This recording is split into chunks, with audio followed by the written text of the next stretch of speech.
Hey friends, welcome to Stuff You Can Sleep To. Tonight, we roll the dice of history. A slow walk through the world's oldest bets. From knucklebones buried in tombs to the neon lights of Vegas. From poker chips on a riverboat to crypto slots spinning at 3 in the morning.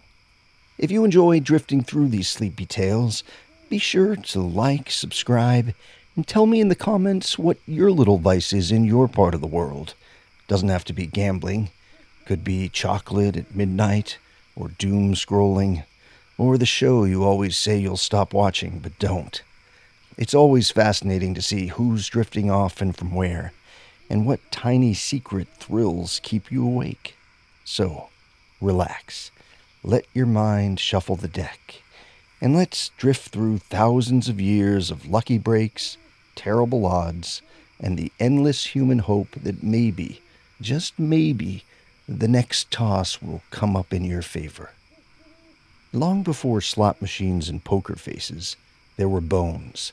Literal bones. The first dice were carved from knuckle bones of sheep or goats. Some date back to 3000 BCE in Mesopotamia. These astragali, as they were called, had 4 sides that could land stable. Natural dice shaped by evolution. In the Paleolithic caves of France, archaeologists found gaming pieces carved from mammoth ivory. Our ancestors were already testing luck against the unknown. While hunting mammoths by day, they carved chance into bone by firelight. The Sumerians, around 2600 BCE, played the royal game of beautiful boards found in royal tombs, proof that even death couldn't stop a good game. The rules lost to time, but the boards remain, waiting in museums like silent dealers. Ancient Egypt had Senet, seen on tomb paintings as far back as 3100 BCE. Pharaohs played it to predict their journey through the afterlife. Win, and your soul sails smoothly through the underworld. Lose, and eternity might get complicated. Queen Nefertari's tomb shows her playing alone against fate itself. The Greeks loved dice. They called them kubos, little cubes. The Romans adored them even more, so much so that they had to put some restrictions on their gambling. Roman law around 450 BCE only allowed gambling during Saturnalia, their wild winter festival when slaves could mock masters and dice could roll freely. The rest of the year, strictly illegal. But soldiers bet their pay anyway. Nobles would bet their estates. Sometimes they won. Often they didn't. Roman emperors banned dice because people just got too good at cheating. Augustus Caesar, famously addicted, once gave each dinner guest 250 denarii just to gamble at the table.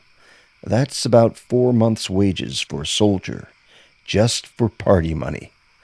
Caligula once claimed he'd won so much from Neptune that he ordered soldiers to collect seashells as tribute from the sea god.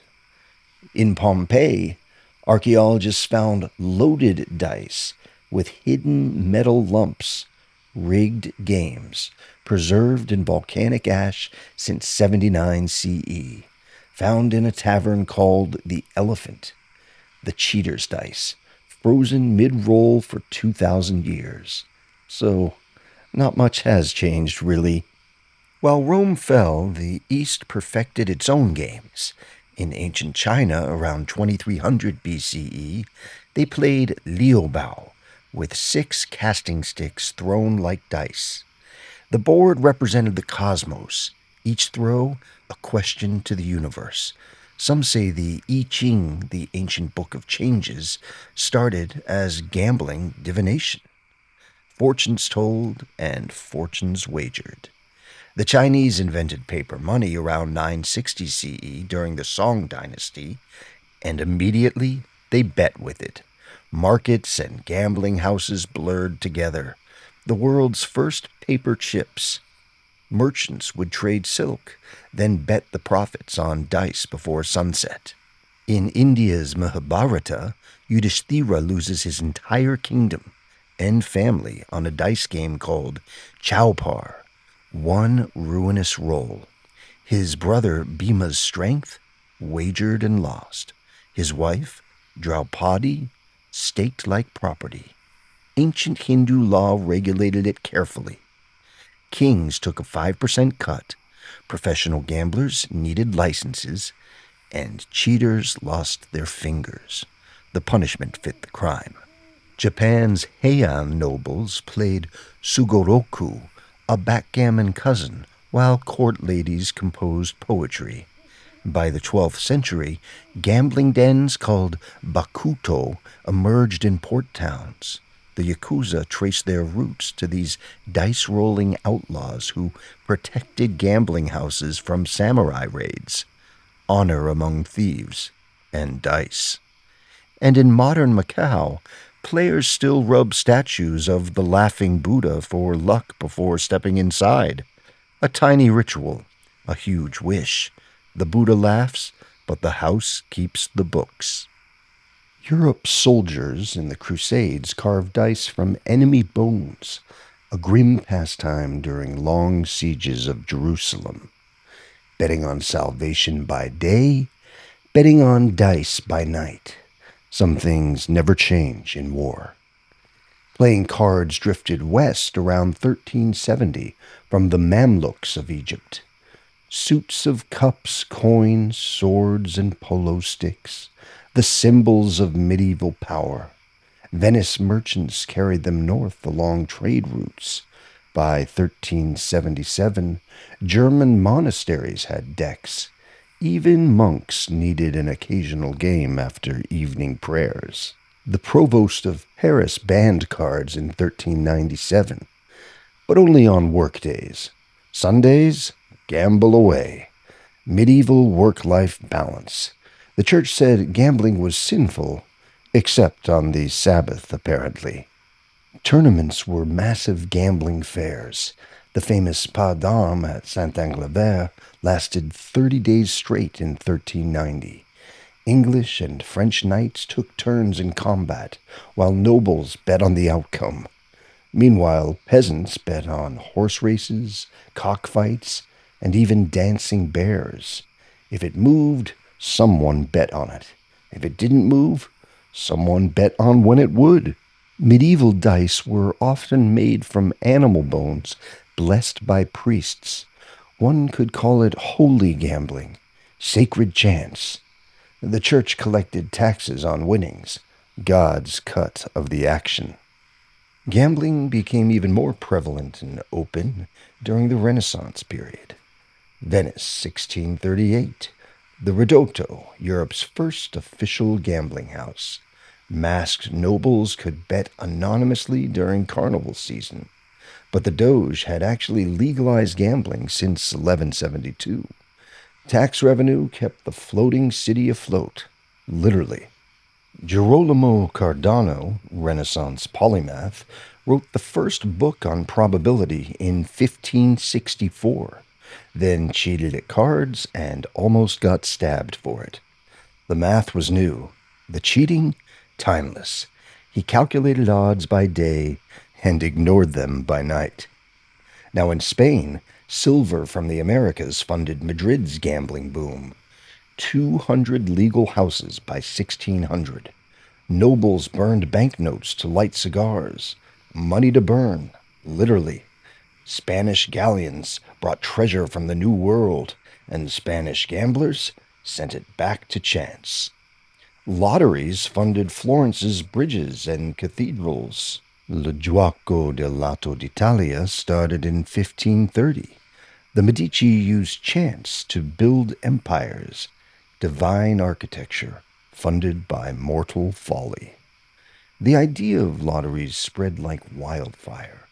The English crown ran state lotteries for 250 years. Prizes were often fancy goods, ships, or cash. It was the poor man's hope and the state's favorite vice, easy money for roads and palaces. By the 18th century, you couldn't walk through London without someone hawking a lucky ticket. Leonardo da Vinci designed elaborate dice for Cesare Borgia, perfectly balanced cubes that rolled true. Even genius served gambling. Art and chance, eternal partners.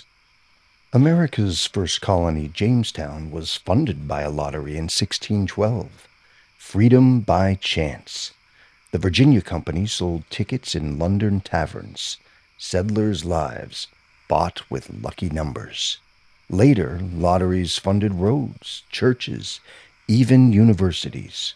Harvard, Yale, Princeton, built partly on the hopes of someone's lucky draw. Win or lose, the jackpot built brick by brick. A new world bet on the oldest trick in the book. Promise a windfall and keep the odds. Puritans banned dice but allowed horse racing as lawful recreation. Hypocrisy ran deep. George Washington played cards and kept careful records in his diary. Thomas Jefferson bet on horses and apparently lost his shirt. Ben Franklin, well, he preferred chess. Less luck, more strategy. Chess is the gymnasium of the mind, he said. And then the American Revolution was partly financed by lotteries as well.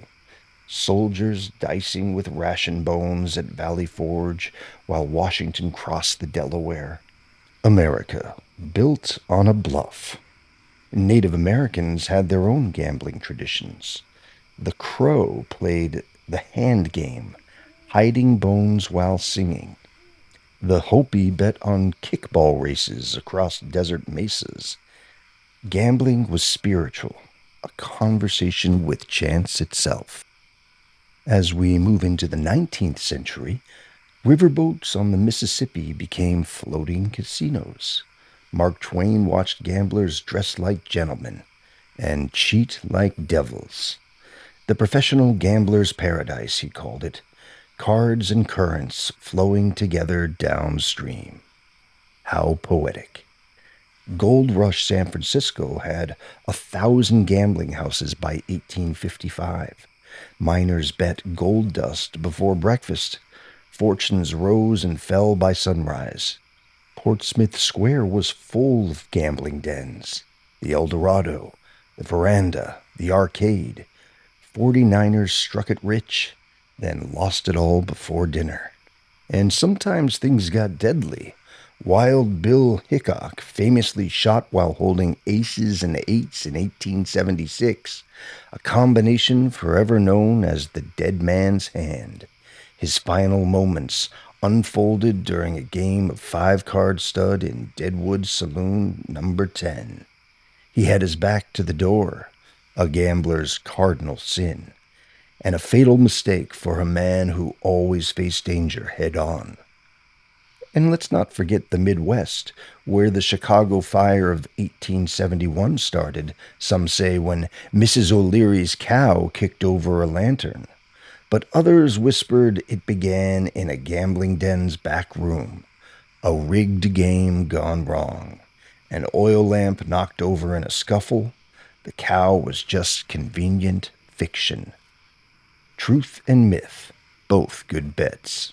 Leaving the raucous saloons and high-stakes tables of American boomtowns behind, our journey now takes a broader view, from the opulent resorts of European royalty to the bustling, tradition-rich houses of Asia. Gambling continued to reinvent itself on a truly global scale. Monte Carlo, 1863. Prince Charles III of Monaco gambled on gambling itself. His tiny kingdom was broke. The casino saved it. Within a decade, Monaco was so rich from gambling taxes that it abolished income tax for its citizens. The house always wins, especially when the house is the government. Roulette came from Blaise Pascal's failed perpetual motion machine in 1655. He failed at physics, but made perpetual motion for gamblers' minds. The wheel spins forever. The ball finds its home. Physics and science, perfectly balanced. And we can't forget the Baccarat scandal of 1891. The Prince of Wales accused of cheating at cards. He wasn't, but gossip made the game fashionable. Victoria's son playing cards with mere mortals. The scandal sheets loved it. Baccarat became the game of kings and those who wished to be. Macau legalized gambling in 1847 under Portuguese rule. Fantan, Paigao, Mahjong spread through opium-scented gambling houses. Portuguese traders brought Western cards. Chinese dealers shuffled Eastern philosophy. East met West at the gambling table. And back in America, more specifically Hollywood, movies made gambling glamorous. The Cincinnati Kid in 1965, Steve McQueen versus Edward G. Robinson, poker as philosophy.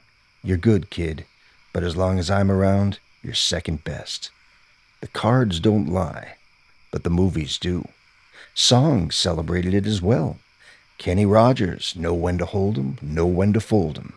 The Gambler became America's unofficial gambling anthem. Even Lady Gaga later with Poker Face. Gambling was a metaphor for love, both games of chance, both hurt when you lose. Even literature embraced it. Dostoevsky wrote The Gambler while gambling away his publisher's advance. Hemingway, he said the only way to gamble is enthusiastically. Writers and gamblers, both betting on words. And the amounts some people lose are just insane. Terence Watanabe lost $204 million at Caesar's Palace and the Rio between 2007 and 2010. They flew him in on private jets, always gave him a penthouse suite, and he bet so high that they actually changed the table limits just for him. The house always wins, but they'll treat you like a king while you lose. Las Vegas. It started as a railroad water stop in 1905. Desert and Dreams. Benjamin Bugsy Siegel's Flamingo opened in 1946. Lost money initially. Siegel lost his life 6 months later. But Vegas was unstoppable. The desert bloomed with neon. The Rat Pack made it cool. Frank Sinatra, Dean Martin, Sammy Davis Jr. singing while the slots sang back. The mob made it profitable. Skim from the counting rooms, cash in briefcases. Howard Hughes bought 7 casinos in the 1960s just because he could. Cleaned up Vegas with billions in dirty money. The shift from mob-run operations to legitimate corporate entities was a slow but deliberate process throughout the latter half of the 20th century.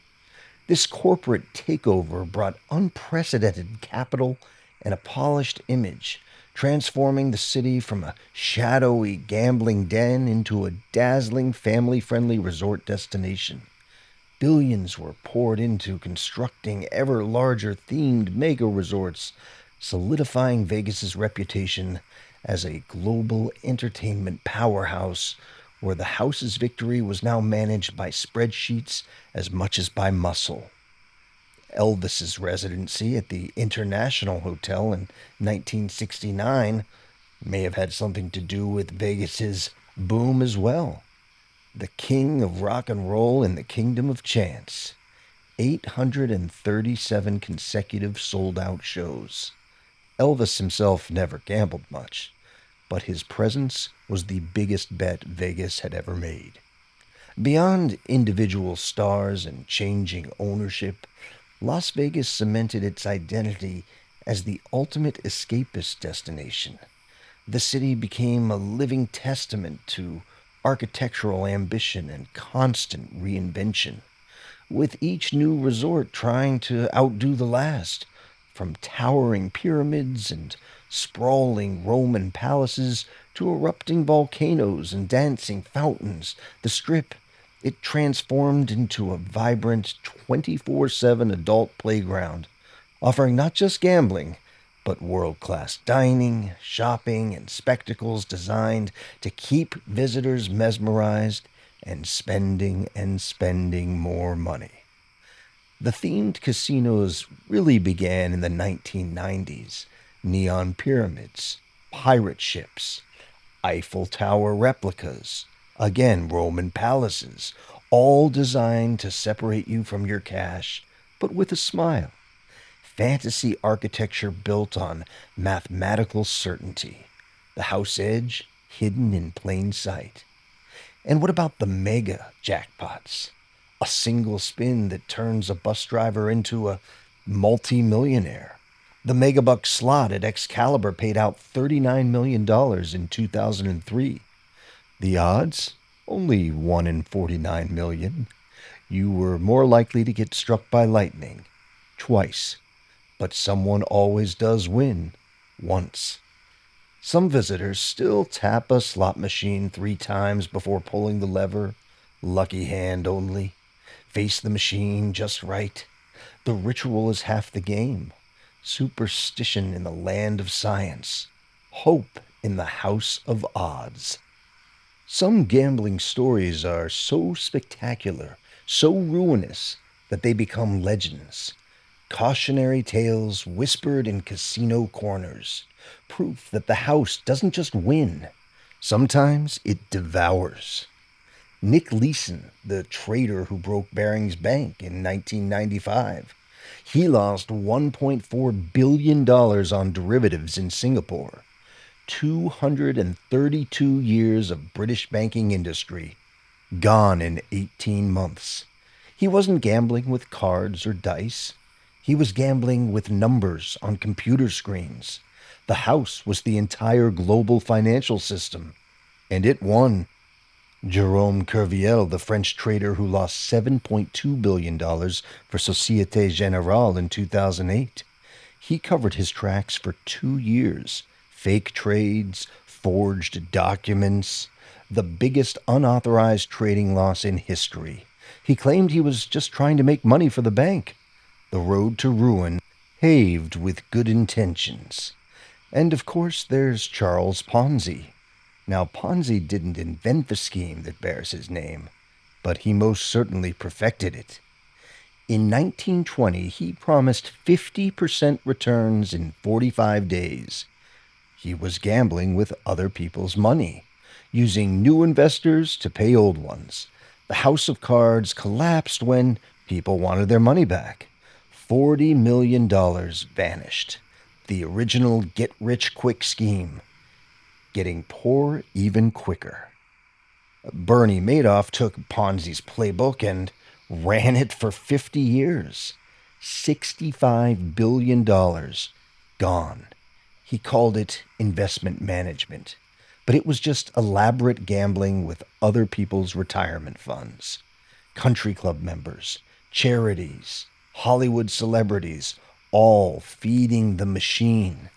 And when the 2008 crisis hit, everyone wanted their money back at once.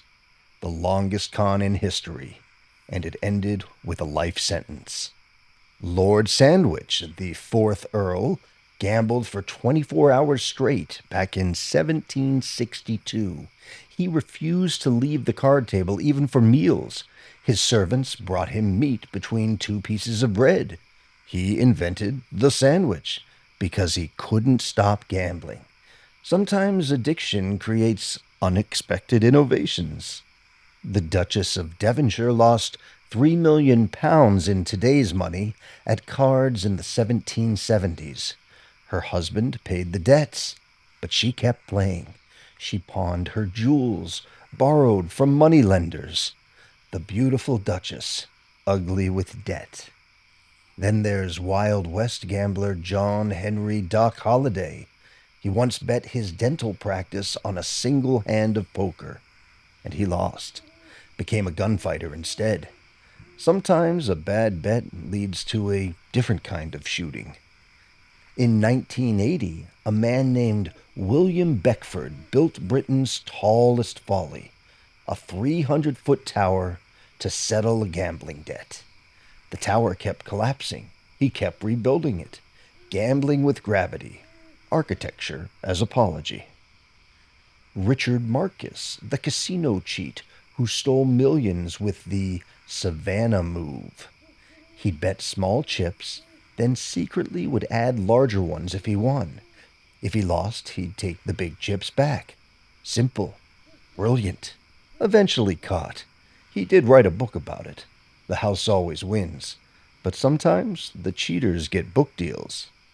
The MIT blackjack team, who made millions counting cards from 1979 to the 1990s. They weren't cheating, they were just better at math. Casinos banned them anyway. Intelligence is fine, until it costs the house money. And back in 1626, Dutch colonial governor Peter Minuit bought Manhattan Island for 60 guilders worth of goods. That's about $24 in today's money. The Native Americans thought they were selling hunting rights. The Dutch thought they were buying real estate. History's most expensive misunderstanding. Someone got very, very lucky. Then there's Louisiana's entire economy. It was once built on a gambling scheme. John Law's Mississippi Company in 1719 promised infinite wealth from American colonies. Stock prices soared. Then reality hit. The bubble burst. An entire territory bankrupt from phantom profits. In the 1960s in London, Lord Lucan gambled away his family fortune at the Claremont Club. When his wife threatened divorce, he made one final bet on murder. Except he killed the wrong person, his children's nanny instead of his wife. So he vanished, the ultimate all-in and the ultimate fold.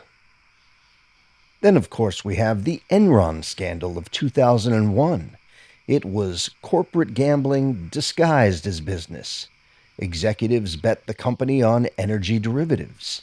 They cooked the books, hid the losses. When the truth came out, 20,000 employees lost their jobs.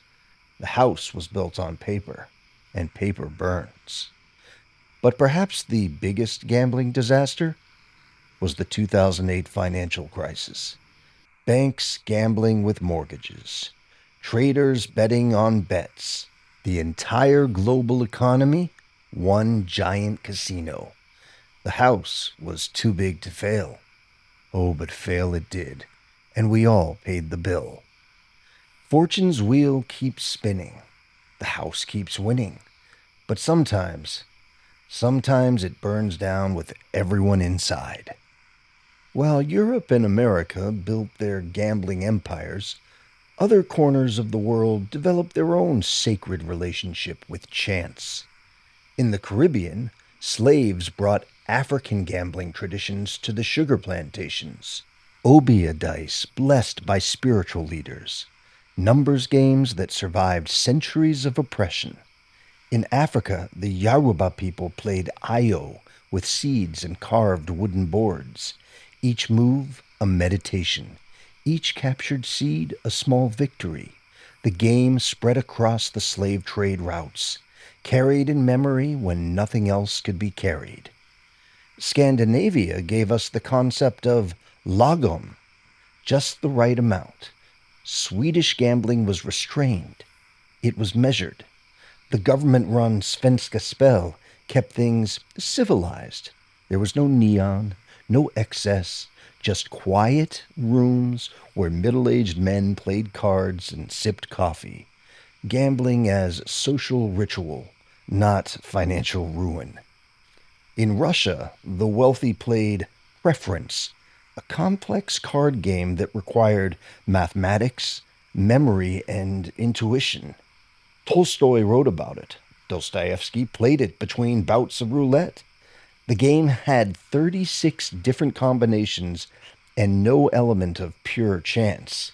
Intelligence gambling against intelligence. Aboriginal Australians had gambling games tens of thousands of years before European contact. The Mernjin people played a shell game called Mangala.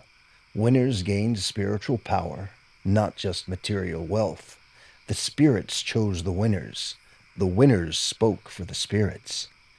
And in medieval Iceland, they bet on the outcome of legal disputes. The Althing, the world's oldest parliament, was part courtroom, part casino. Justice and chance, equally uncertain. The Maori of New Zealand played Mutorara, a blocking game where the goal was to trap your opponent's pieces. No dice, no cards, just pure strategy. But they bet on it anyway. Even certainty can be gambled. And in the Amazon, indigenous tribes played gambling games with painted seeds during full moons. The patterns told stories, and the winners earned the right to speak with the river spirits. Chance as ceremony, luck as language between worlds. Tibet's monks played show, a dice game using 2 dice in a wooden cup. Even in the mountains, even in meditation, chance found a way. The wheel of Dharma spins like a roulette wheel. Both bring karma. Both bring consequence. Feeling tired? Well, of course you are. You're literally trying to fall asleep right now. That's why this segment is sponsored by Nap Fuel. It's the only beverage designed to not keep you awake. No caffeine, no sugar, no carbonation, just room temperature oat water. Scientists say it does absolutely nothing, and that's the point. Drink Nap Fuel before bed or during your next meeting. Nap Fuel. It won't energize you, but it will make your pillow seem like a much better idea. Now let's shift back to the turn of the most recent century. The internet changed everything. Paradise Poker launched in 1999. Suddenly, every computer was a casino, every smartphone a slot machine. Geography became irrelevant. The house went global. Online poker boomed after 2003's World Series of Poker champion Chris Moneymaker, yes, that's his real name, turned a $39 satellite entry fee into $2.5 million. The Moneymaker effect. Suddenly, everyone believed. Accountants became millionaires overnight. The American dream shuffled and dealt. Black Friday, April 15th, 2011. That's when the DOJ shut down major poker sites. Millions in frozen accounts. The party was over. But the games, they just moved offshore. The internet has no borders, and neither does chance. Then came fantasy sports. It started innocent enough. Draft your team, watch them play, maybe win your office pool. But then companies like FanDuel and DraftKings arrived. Daily fantasy, instant gratification. Suddenly, every NFL Sunday was a slot machine with 17 different levers. In 2018, the Supreme Court opened the floodgates. Sports betting became legal. Apps exploded overnight. DraftKings went from fantasy to Vegas. FanDuel followed. BetMGM, Caesars. Your phone became its own casino. Your couch became a betting parlor. Live betting changed everything even more. You could bet on the next play, the next pitch, the next free throw. A basketball game became 1,000 different wagers, halftime spreads, quarter totals. The game never stopped, and neither did the betting. Prop bets exploded. Bet on the color of Gatorade at the Super Bowl, whether the national anthem goes over or under 2 minutes, how many times the camera shows a celebrity.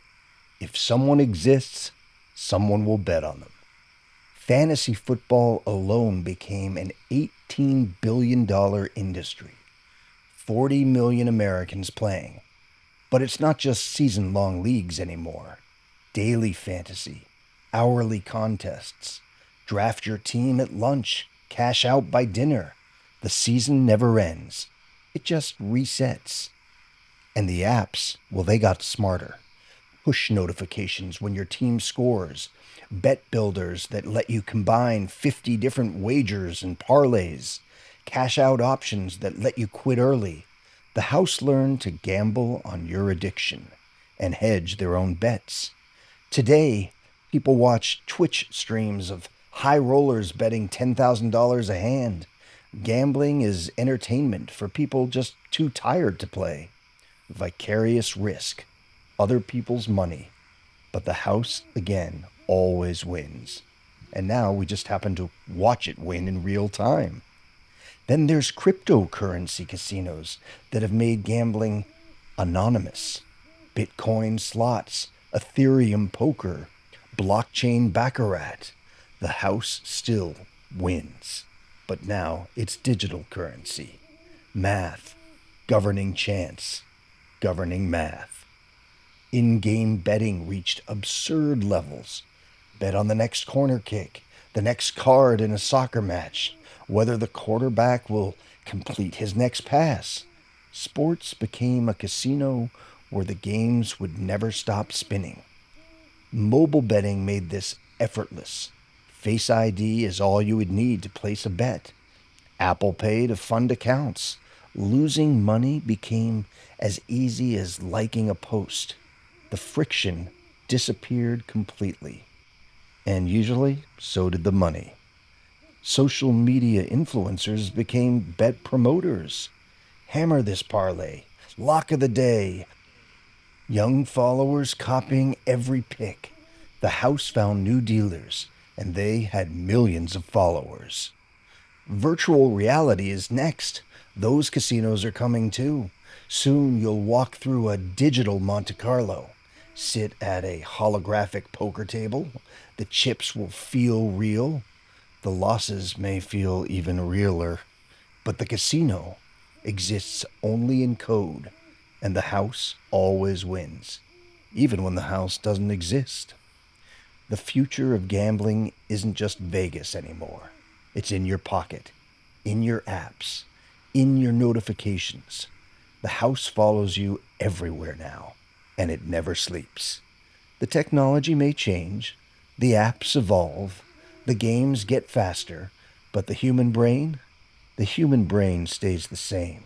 The same patterns, the same hopes, the same beautiful, terrible need to believe that this time, yes, this time will be different. We crave patterns where none exist. A slot machine due for a jackpot. A roulette wheel remembering previous spins. The gambler's fallacy. The house knows this. Every game is designed to exploit it. A near miss feels like a win. Almost hitting the jackpot triggers that same dopamine as actually winning. Slot machines are calibrated for maximum near misses. The psychology of almost. The chemistry of hope. Lotteries play this game too. The giant billboards, the rollovers that swell to hundreds of millions. The odds get worse, but the hope grows bigger. What would you buy? Who would you tell? The jackpot fantasy is half the prize. Lucky charms, favorite seats, tapping the table 3 times before the cards are dealt. Small superstitions like these against big odds. The illusion of control in games of pure chance. We know the math, but we trust the rabbit's foot. The sunk cost fallacy. I've lost so much, I have to keep playing to win it back. Chasing losses into bigger losses. The hole gets deeper, the light gets dimmer. But the next hand might just be the one. Then there's variable ratio reinforcement. Rats will press a lever that randomly dispenses treats longer than one that always does. Unpredictable rewards are more addictive than predictable ones. Slot machines are sophisticated rat mazes, and we are the rats. Loss aversion also drives us deeper. We hate losing money more than we love winning it. But once we're behind, we take bigger risks. It's the safe bet. The safe bet feels like giving up. The long shot feels like hope. Psychology becomes the house's best dealer. Hot streaks, another thing that just feels supernatural. 5 wins in a row. The cards are running your way. The dice are listening. But regression to the mean is mathematical gravity. What goes up always goes down. The streak ends. The house remembers. And then, of course, there's cognitive dissonance that lets us ignore the obvious. I'm up for the session. I only bet what I can afford to lose. Or I have a system. The mind protects itself from uncomfortable truths. The house counts on cognitive blindness. The availability heuristic makes winners more memorable. We remember the jackpot stories, the lottery winners on TV, the poker champion's smile. We forget the millions who lost in silence. The house knows what we remember and what we forget. Social proof pulls us in. Everyone's betting. Everyone's playing fantasy. Everyone's got an app. If everyone's doing it, it must be smart. The house uses our need to belong against our need to win. Anchoring makes bad bets seem almost reasonable. Start with $100 minimum. Suddenly, $25 feels cheap. The house sets the anchor, and we drift toward it. The reference point becomes the trap. Then there's the endowment effect, which makes us overvalue what we have. Our lucky seat, our favorite machine, our team. We bet more to keep what feels like ours. The house knows ownership is just an illusion, but it's a very profitable one. But humans bet on hope. Even when we know the odds, even when we understand the house edge, we bet on the chance. That chance will change our lives, that the universe will notice us, that luck will finally look our way. The house always wins, but sometimes, just sometimes, it doesn't. And that's enough. That's the bet we really make. Not on cards or dice or spinning wheels, but on possibility itself. In the end, we're not really gambling with money. We're just gambling with hope. And hope is the one thing the house can never truly own. Now the heartbeat fades, the mind settles. But before there were casinos and apps, before there were odds and algorithms, there was something else, something older, something that whispered, the future can be known for a price. Before casinos, there were oracles. Before lottery tickets, there were fortune tellers. Gambling and divination, twin sisters born from the same human need to glimpse into the future, to influence fate. The oracle at Delphi spoke in riddles. Kings bet kingdoms on her cryptic words. You will destroy a great empire, she told Croesus. So he attacked Persia and ended up destroying his own. The house always wins, even when the house is divine. Ancient Romans threw dice called tesserae and consulted augurs who read bird flights. The same people, the same day, gambling on games, then gambling on gods. Chance and prophecy, both sides of the same coin. Tarot cards began as playing cards in 15th century Italy. The Visconti family commissioned beautiful decks. Later, fortune tellers adopted them. The same cards that decided games now decided destinies. Chance and prophecy, both dealt from the same deck. Gypsy fortune tellers read palms outside European casinos. Crystal balls reflected roulette wheels. The future and the present, both gambles, both mysteries, both profitable for those who knew the game. Chinese fortune cookies were actually invented in America, but the concept was ancient. Bamboo fortune sticks at temples. Shake the cylinder. Read your fate. The gods gambling with human futures. Divine dice in sacred cups. Medieval alchemists, they tried to turn lead into gold. Of course, they failed, but they invented probability theory, trying to predict when the transformation would work. The search for magical wealth became mathematical wealth. The house evolved, but it never disappeared. Nostradamus wrote prophecies in quatrains, vague enough to mean almost anything, but specific enough to seem prophetic. The ultimate hedge bet: cover all possibilities, claim credit for correct guesses. The house edge applied to eternity. Today, psychics advertise on late night TV. Call now for your lucky numbers. The lottery and the supernatural, still partners, still promising the impossible, still collecting the payment up front. You see, the methods may change. Crystal balls become computer algorithms. Tea leaves become data analysis. But the promise remains the same. Give me your money, and I will give you your future. That is the oldest bet of all. The mystical fades into the practical.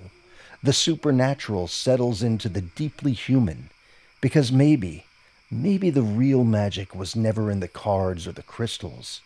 Maybe it was just in the rituals themselves. Why do we knock on wood? Or cross our fingers? Or carry rabbit's feet, lucky coins, four-leaf clovers tucked in a wallet? Superstition is the oldest insurance policy. A hedge against chance. A tiny charm clutched in the face of infinite odds. Gamblers blow on dice before they roll. Some wear the same shirt every visit to the casino. A dealer might tap the shoe twice before dealing cards.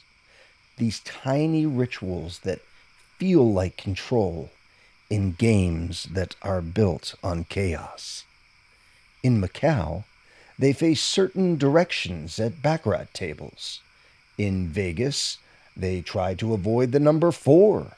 Bad luck in some cultures. In horse racing, jockeys won't let you wish them good luck. They'll scowl, say safe ride instead. Luck doesn't like to be named. Then there's baseball players who have some of the most ridiculous superstitions. Wade Boggs ate chicken before every game. Nomar Garciaparra adjusted his gloves exactly the same way before each at bat.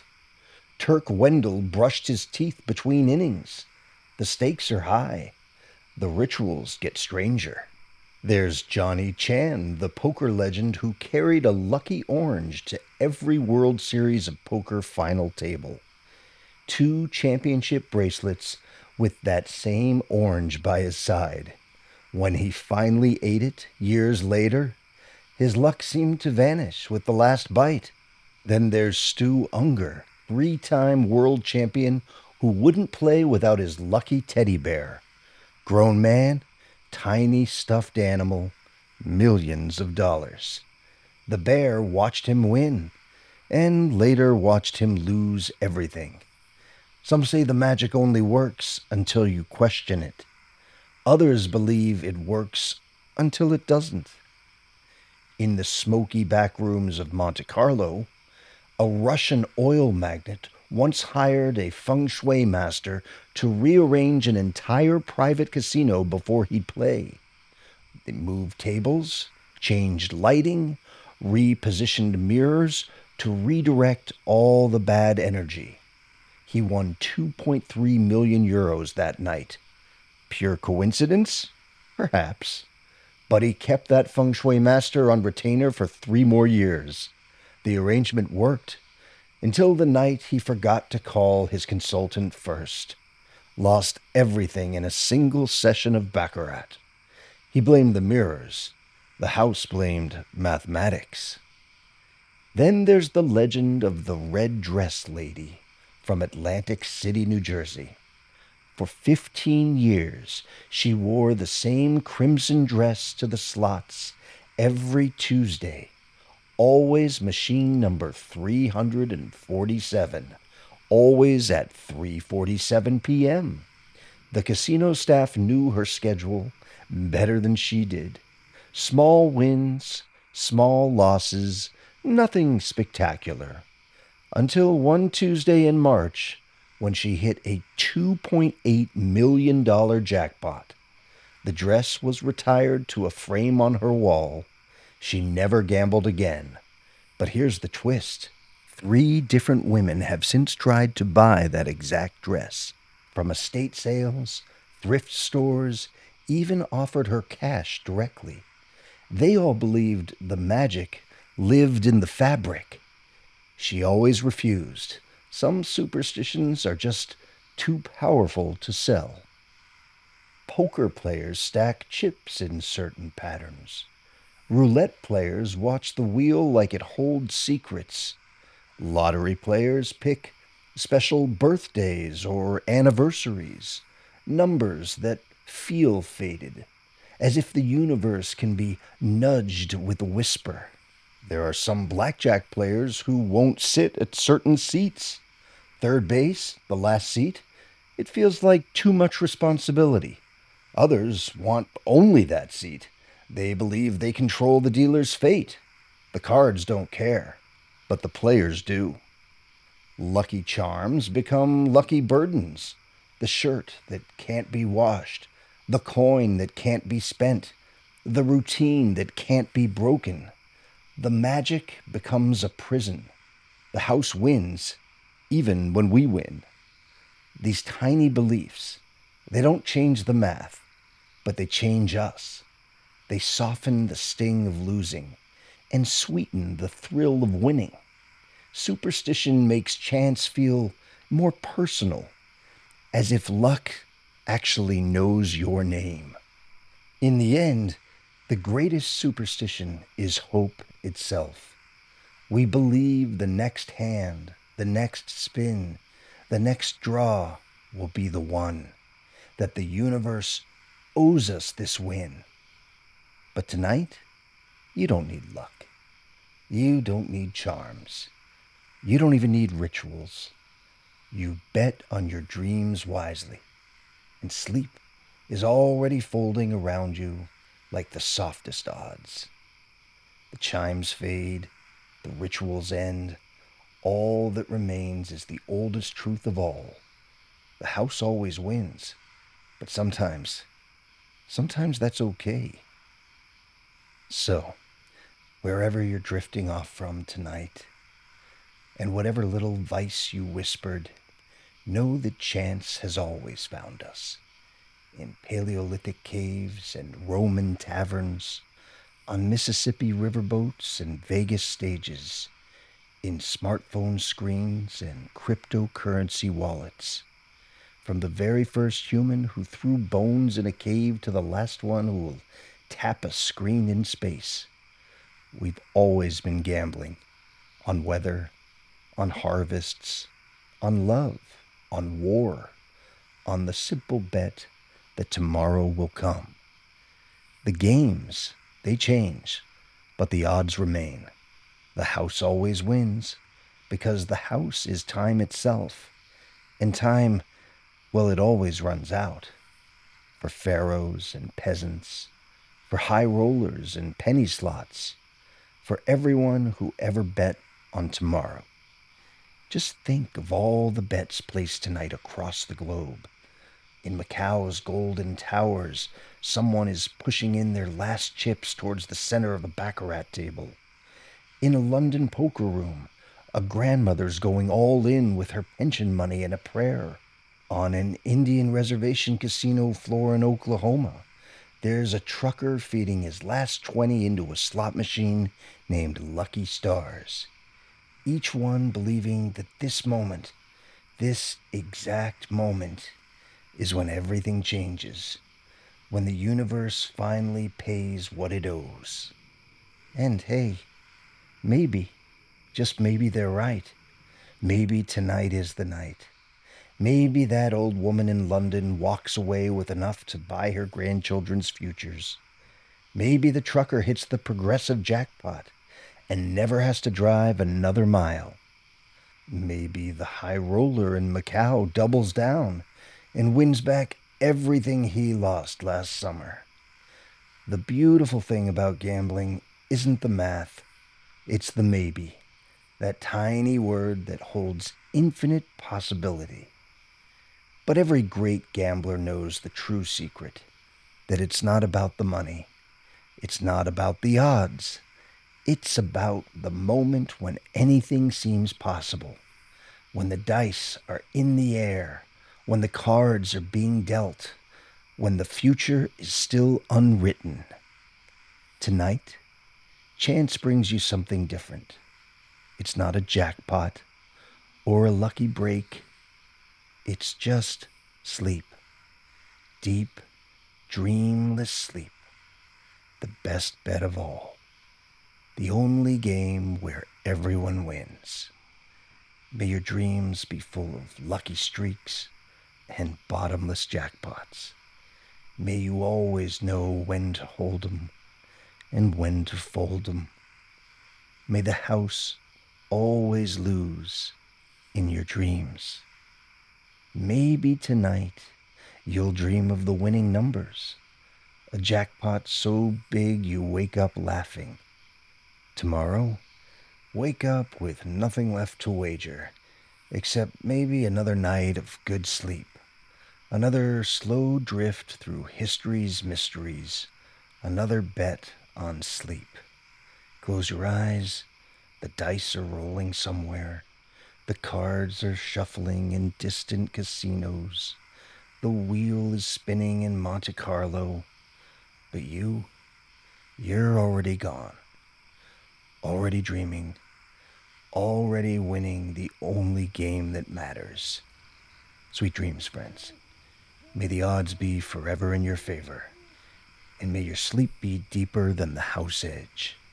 The house always wins, but tonight, sleep is your house, and you always win at home.